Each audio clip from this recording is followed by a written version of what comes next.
Chapter 2.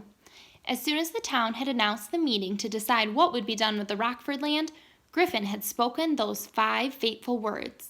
Let's work out a plan. Proposal for development of Rockford site. Griffin Bing, head designer. Number 1.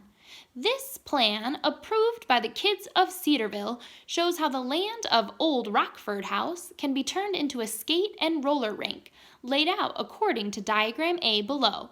Scale, 1 inch equals 12 feet. With the help of Ben, a few classmates, and Mr. Martinez, their teacher, Griffin put together a formal presentation to make to the town council. But on the big night, the committee had refused to even hear their proposal. They had already decided on their own project, a Cedarville museum.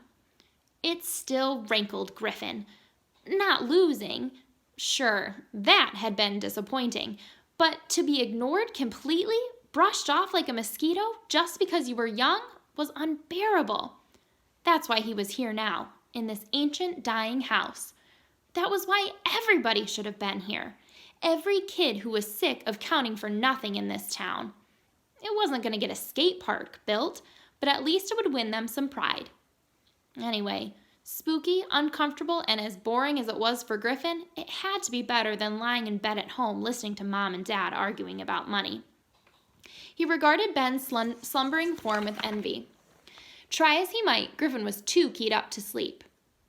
At last, he began to wander the empty husk of the Rockford house, his flashlight guiding him down the hallways and through rooms.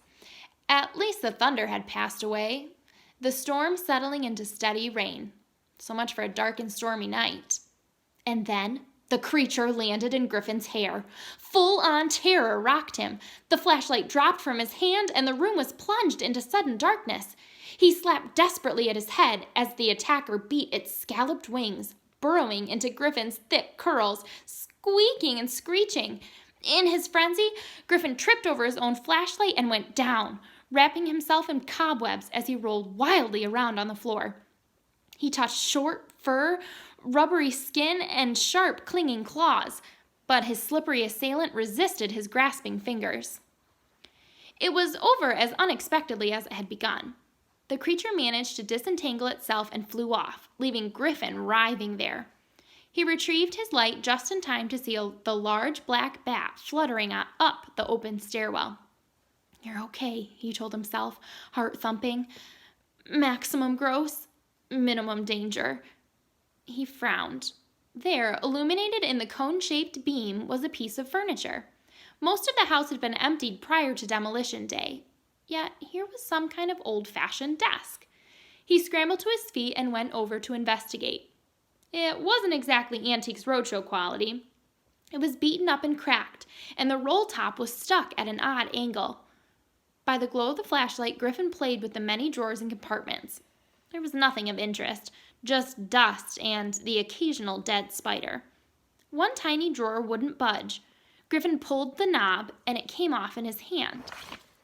He tried to pry his fingers behind the face of the drawer, but there was zero movement. He perched on the edge of the blotter to catch his breath.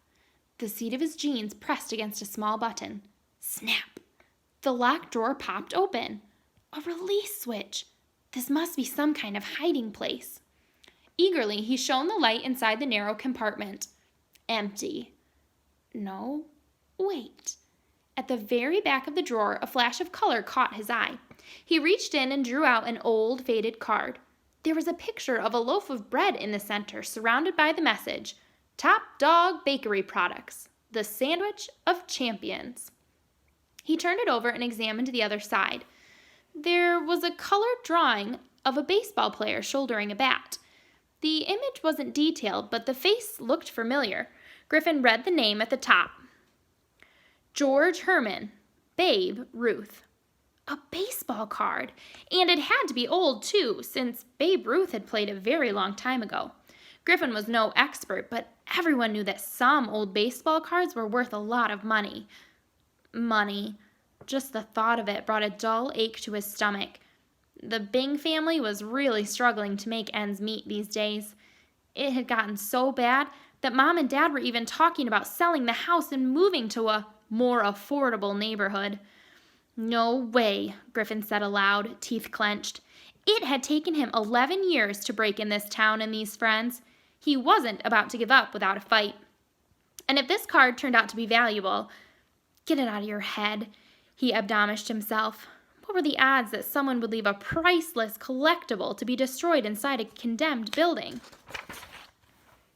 Still, it was possible. He could hope.